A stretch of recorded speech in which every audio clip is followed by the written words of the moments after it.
Nah, kalau kita bicara kitab suci,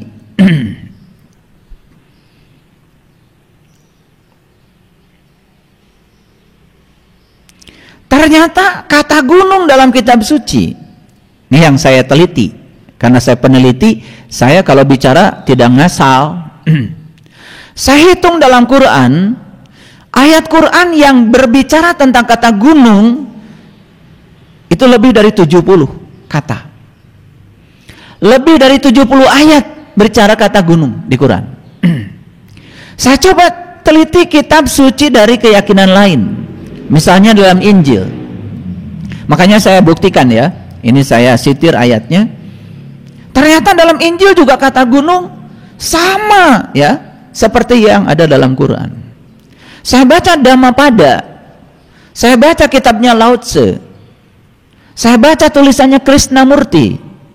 Ternyata beliau juga berbicara hal yang sama. Jadi gunung itu adalah simbolisasi dari ketinggian. Gunung itu adalah simbolisasi dari puncaknya kesadaran. Dalam bahasa Quran sering disebut Sidratil Muntaha, puncaknya kesadaran. Makanya para nabi, para rasul bertemu Tuhan di puncak kesadarannya. Dalam tradisi keyakinan lain, saya melihat ada keyakinan yang tidak pernah menyebut kata Tuhan, tetapi mereka menyebut Tuhan itu sebagai kesadaran tertinggi. Itu lebih keren lagi tuh. Menyebut Tuhan itu bukan sebagai Tuhan, tetapi menyebut Tuhan sebagai kesadaran tertinggi. Karena begitu seseorang berada di kesadaran tertinggi, udah pasti dia memiliki kepribadian Tuhan. Begitu orang yang berada di kesadaran rendah, dalam kegelapan, jelas dia sedang mengalami ketiadaan Tuhan. Dia sedang mengalami ketiadaan cahaya. Makanya kebaikan dan keburukan itu sebetulnya, kebaikan itu adalah kehadiran Tuhan, dan keburukan itu ketidakhadiran Tuhan. Kegelapan dengan cahaya bedanya, cahaya itu kehadirannya, sedangkan kegelapan itu ketidakhadiran cahaya. Jadi orang yang melakukan kejahatan itu gara-gara di dalam dirinya tidak ada cahaya. Itu saja. Makanya para sahabat yang pergi umroh, pergi haji, ini saya lihat ya, wajah-wajahnya udah pada pergi ke sana nih. Bahkan ada yang 11 kali mungkin. Ada orang yang sudah belasan kali pergi ke sana ikut umroh dengan saya. Kemudian saya tanya, Anda ke sana itu kemana aja? Ceritalah sama saya. Pokoknya kalau di Madinah, katanya saya pergi ke Jabal Uhud. Tahu Jabal Uhud itu apa? Ya pokoknya di Jabal Uhud itu ya ada kue tar. Enak itu, ya. Ada cengkehnya, ada apanya. Itu yang diceritakan. Ada lagi sahabat lain ketika sana, apa yang terkesan di Jabal Uhud? Es kopior. Jadi kerinduan yang bersifat fisik. Karena apa? Yang bimbing dengan yang dibimbing, yaitu sama butanya. Yang lucu itu banyak orang buta lalu memimpin orang buta. Itu masalahnya. Sok tahu, pura-pura tahu, padahal tidak tahu. Cuman dia tidak tahu kalau dia tidak tahu. Lalu menampakkan diri sebagai orang yang tahu. Lalu menempatkan diri sebagai pembimbing, gitu kan. Saya pernah tanya itu seorang pembimbing haji. Itu terjadi waktu kita sedang ambil menjatuhkan niat untuk melaksanakan umroh. Ini di sebuah tempat namanya Ji'ronah. Saya tanya, apa Ji'ronah itu? Kenapa tempat ini diberi Ji'ronah, diberi nama Ji'ronah? Gak ada yang bisa jawab. Ya nggak usah diperbincangkan, dari dulu namanya itu katanya. Saya tafakur di situ, saya tafakur di Ji'ronah itu. Saya hubungkan diri saya dengan semesta, saya satukan dengan semesta, saya satukan dengan para leluhur semuanya. Hening di situ, dan saya mohon izin. Mohon saya diberitahu, kenapa tempat untuk menjatuhkan niat umroh itu namanya Ji'ronah? Maaf, Saya bukan memamerkan pengalaman saya. Di situ saya mendengar dengan batin saya, bukan mendengar suara, bukan bisikan, jelas sekali di batin. Kata-katanya, Ja'a ro'aina. Wah, saya menangis. Karena saya tahu bahasa Arab. Ja'a itu kan artinya datang. Ro'a itu melihat. Na itu aku. Ja'a ro'aina. Datanglah kamu untuk melihat aku. Begitu saya paham artinya Jirona itu adalah datanglah kamu untuk melihat aku. Nih, saya bergetar nih. Seluruh sel saya bergetar. Saya langsung saja membaca talbiyah. Labbaik Allahumma labbaik. Labbaik la syarika laka labbaik.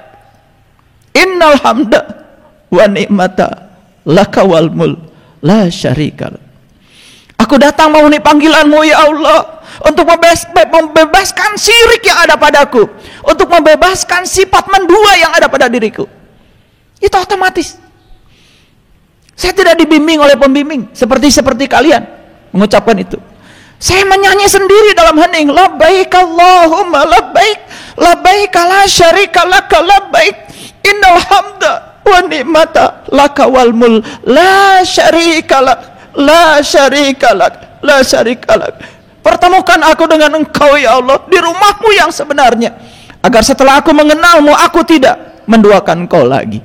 Karena syirik itu menduakan Tuhan gara-gara kita tidak kenal sama Dia.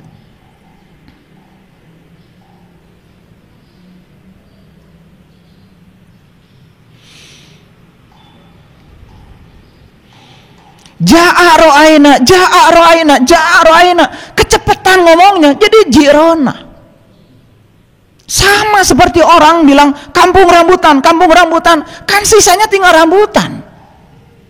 Sama seperti orang bilang Cicahem, kan sisanya tinggal cahem, kecepatan. Dan kita kehilangan ya bahasa aslinya. Makanya ziarah Madinah itu yang paling utama apa? Jabal Uhud, Jabal Uhud. Tapi sebelum ke Jabal Uhud, kau harus masuk dulu ke Masjid Quba. Masjid pertama yang dibangun Rasulullah ketika hijrah. Apa Masjid Quba itu? Quba itu sebetulnya cerita tentang rumah Tuhan yang sebenarnya. Quba itu adalah kolbu. Maka temukan kolbumu, karena itu rumahnya Tuhan. Temukan kuncinya, masuk ke dalamnya. Begitu kau masuk ke dalamnya, baru kau berangkat ke Jabal Uhud. Uhud itu ahad, Jabal itu gunung. Jabal Uhud tempat kamu menyatu, tempat kamu bertauhid. Tauhid itu bukan ilmu untuk mengesahkan Tuhan. Tauhid itu ilmu untuk merasakan bahwa dirimu manunggal dengan Tuhan. Tuhan tidak pernah meninggalkan kita. Bersama kita dimanapun kita berada. Cuman kita tidak merasakannya. Kita tidak menyadari kehadirannya. Itulah pentingnya Jabal Uhud. Makanya di Jabal Uhud yang diceritakan cuma satu. Apa itu? Mati syahid. Para syuhada. Siapa syuhada itu? Orang-orang yang sudah bisa bersyahadat. Orang-orang yang sudah terbuka mata kalbunya sehingga dia bisa menyaksikan jati dirinya. Itu syuhada. Dan syarat syuhada harus Uhud. Bukan eskopior. Makanya begitu saya bimbing di Uhud. Yuk saya bimbing. Satu-satu.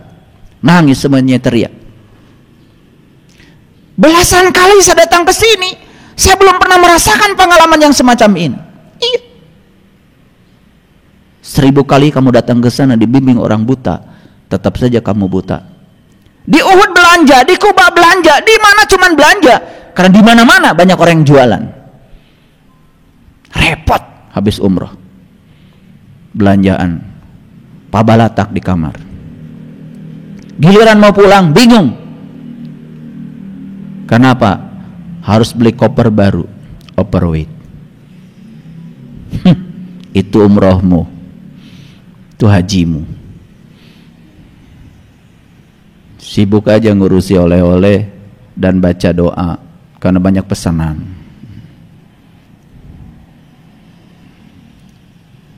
Begitu kan? Gak apa-apa, gak salah itu. Salah kalau itu terus-menerus begitu.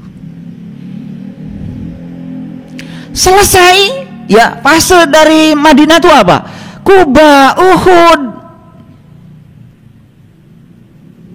Maka kau harus bertemu kiblatain, dua kiblat. Kiblatain itu artinya dua kiblat. Karena dirimu kan dua, ada jasmani, ada ruhani. Jasmanimu ya hadapkan kepada jasmani, gak apa-apa, supaya seragam. Tapi jiwamu, batinmu jangan dihadapkan pada materi. Hadapkan pada dia, sang paha jiwa. Itu yang diajarkan Rasulullah dengan kiblatain. Makanya diajak ke percetakan Al-Quran. Bukan lihat mesin sedang mencetak Quran. Kamu harus ketemu dengan Quranmu, harus ketemu dengan kitab sejatimu.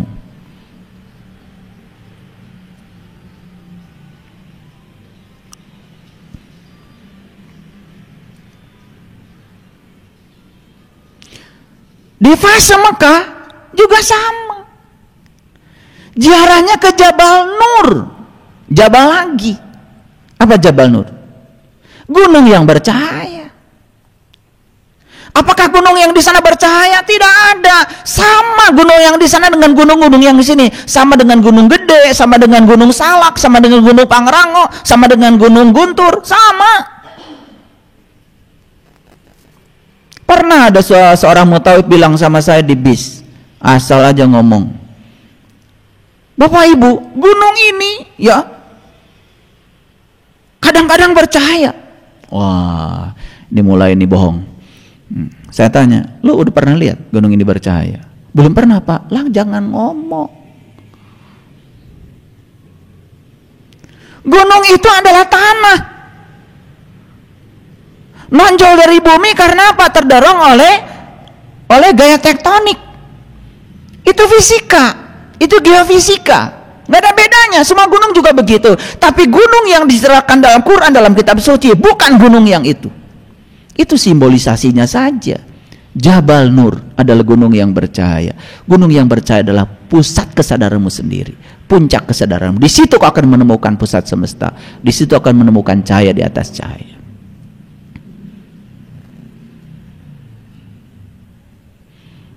Pernah nggak kalian bertanya, kenapa kalau kita ziarah ke Mekah, baik umroh maupun haji, kok kita diajak jalan-jalan ke gunung? Pernah tanya? Pasti nggak nanya. Yang penting kalau Bapak Ibu hari ini perjalanan kita ke udah yang penting pakai kacamata hitam, pakai peci, segala dipakai. Iya. Gak tahu esensinya. Ya hari ini saya bukakan rahasia ini supaya semua orang seluruh dunia mendengar kata-kata saya. 1000 kali Anda pergi ke Jabal Nur yang di Mekah sana, kalau engkau belum menemukan Jabal Nur yang sesungguhnya dalam dirimu, percuma saja. Naik memanjat Jabal Nur, ketemu Gua Hira. Gua Hira yang di sana cuma Gua Hira yang fisik, tapi gua yang sebenarnya diceritakan dalam surat Al-Kahfi. Di situ kau akan menemukan matahari, di situ akan menemukan bulan, di situ kau akan menemukan bintang. Di situ kau akan menjadi orang yang beriman. Sudah kita kupas pada kesempatan yang lalu tentang Ashabul Kahfi. Saya tidak mengulang itu lagi. Nah, pertanyaannya sekarang, kenapa di Quran sampai ada 70 ayat lebih berbicara tentang gunung? Yang hebat Jabal Uhud, itu Jabal Uhud. Saya tanya siapapun yang bicara Jabal Uhud, saya tanya berapa kilometer panjangnya Jabal Uhud, semua bisa jawab kok, 7 kilo. Saya tanya, pernah ngukur gak kamu? Belum pernah. Dan muncul di situ angka 7. Bukankah itu istimewa? Kok 7 kilo Jabal Uhud sama dengan 7 kali tawaf, 7 kali sa'i, 7 batu melempar jumroh? Ada apa sih balik angka 7 itu? Bukankah 7 itu ada di gunung?